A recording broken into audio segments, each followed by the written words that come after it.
Maraming nagsabi na desperado na daw si US President Donald Trump. Ayon yan mga kapatid sa kanyang mga kritiko. At umani ng batikos ang kanyang mga pahayag sa social media. No? Pag-usapan natin to mga tol, samahan ninyo ako. I'm just a young nigga chillin' on a block. First time I seen ice was a So merong report dito sa UNTV News and Rescue, which is panonoorin natin mga kapatid at bibigyan natin ng reaction video kung saan ay umani daw ng batikos mga kapatid at mga puna etong mga pahayag ni US President Donald Trump sa kanyang social media post mga tol, no? Mula sa kanyang mga kritiko, sinabing desperado na si US President Donald Trump. So kung bakit nasabi yan mga tol, panoorin natin itong balita at bigyan natin to ng reaction.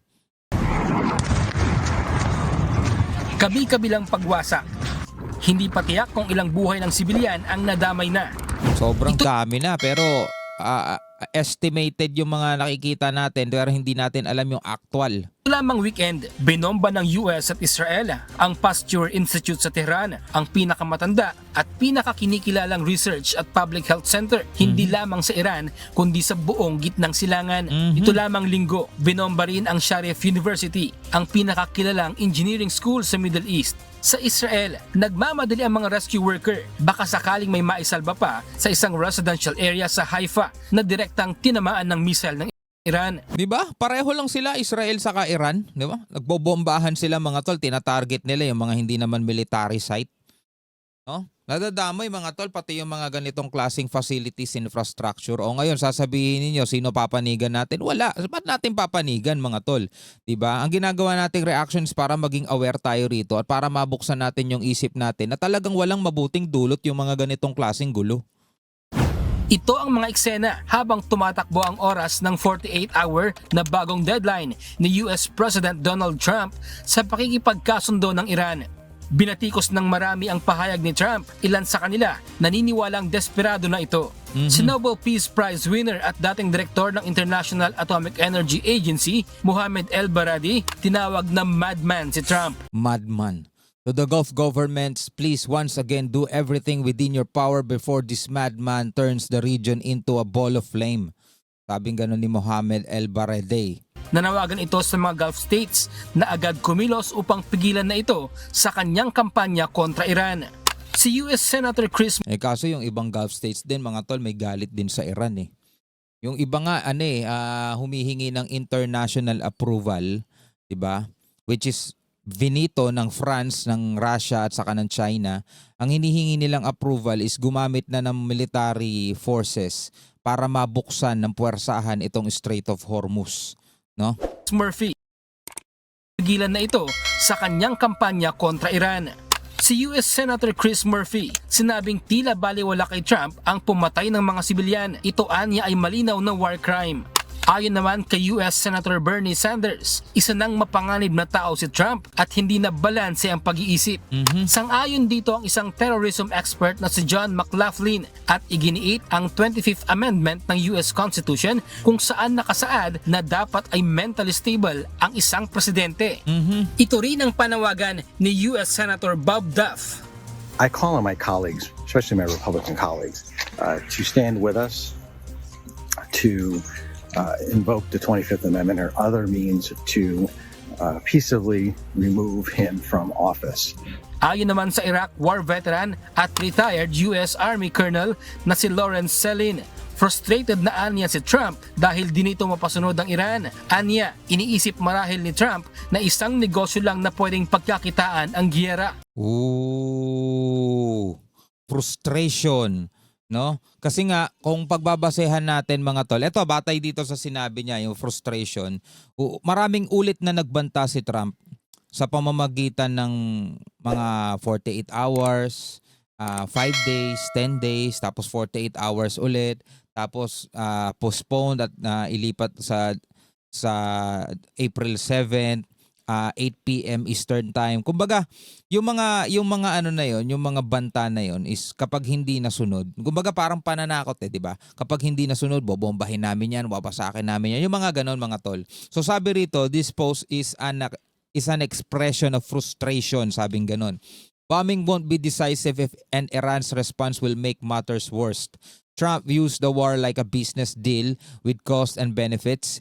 Iran sees it as ideological and existential and controls the strategic choke point, Strait of Hormuz. Magkaiba kasi sila ng mindset, di ba? Si Trump at saka etong mga nasa Iran. Magkaiba ng mindset yan, mga tol. na taliwas sa ideolohiya ng Iran lalo na pagdating sa Hormuz Strait. Naniniwala ang British political scientist na si Colin Talbot na tama ang desisyon ng United Kingdom na huwag nang sumali upang hindi madamay sa war crimes ni Trump. Hindi rin makakaasa ng suporta si Trump mula sa Australia ayon kay Green Senator David Showbridge. Babala naman ng German political analyst Mau Ott, mananagot ang buong US Congress kung hindi sila gagawa ng paraan para maalis sa pwesto si Trump dahil sa mabigat at seryoso nitong banta. Pero just to be fair lang mga tol, etong mga nakikita nating nagbibigay ng batikos, hindi natin sila kilala o hindi natin alam mga tol kung ito bang mga taong to is neutral o talagang dati pa man, 'di ba? Kritiko na siya ni Trump. Meaning kasi mga kapatid, kapag kritiko o kapag ka talagang kalaban, gumawa man ng tama yan o gumawa man ng mali, mali pa rin yan mga tol. Ganun naman di ba? At nakikita natin yan dito sa Pilipinas. Kahit na sino mga tol ang ilagay mong presidente, kahit panahon pa ng mga sinaunang presidente, laging merong rally. Diba? Kasi wala na silang nakikitang gagawing tama ng presidente. So kahit na tama yan, mali pa rin sa kanila o kung mali yan, mas lalong mali sa kanila. Gets ba ninyo yung sinasabi ko? So etong mga taong to, hindi natin alam kung neutral ba sila o talagang kritiko sila ni Trump noon pa. So meaning, hindi natin alam yung sinasabi nila kung may halong kaya lang nila nasasabi yun is dahil galit sila kay Trump o talagang may concern sila. No, kasi halimbawa tayo, nagbibigay tayo ng reaction video hindi tayo kritiko, hindi rin tayo kakampi, kumbaga. Ano tayo mga tol, neutral tayo. Nung nagkakaroon ng problema sa West Philippine Sea, lagi nating ginagawan ng reaction video at nakikita nating tumutulong sa atin ng Amerika, kaya nabibigyan natin sila na minsan ng mga papuri. Pero sa ngayon, sa nangyayari dito mga tol, diba? Ayokong tumayo sa isang panig na gusto ko eto lang ang kakampihan ko. Halimbawa, gusto ko kampihan lang ang Amerika. Ayoko ng ganun. O kaya naman ayokong tumayo sa panig ng Iran. Gusto ko tumayo, kakampihan ko ang Iran. Ayoko rin ng ganun mga tol. Tayo lang tayo, sa gitna lang tayo. Ano ba yung nakikita natin? Ano ba yung napapansin natin? Ito bang gulo na nangyayari ngayon is para sa ikabubuti ng lahat o para sa ikalalala lamang mga tol ng sitwasyon ng ating daigdig?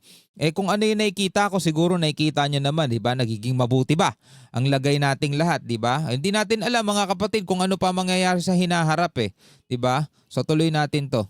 Habang ang Iran ay naghahanda sa mas matinding pag-atake. Bradley Robus. Ito na mga kapatid.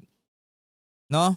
8 p.m. Eastern Time, April 7, sabing ganon mga kapatid ni US President Donald Trump. Yan na yung deadline. So, umaandar ang orasan, hindi natin alam kung ano ang mangyayari pagtapos nun. Antabayanan na lamang natin mga tol kung ano pa ang kahihinatnan nitong nangyayaring gulo dito sa Middle East. Alright mga kapatid, hanggang sa muli, ako nga pala si Shobal D. Peace out.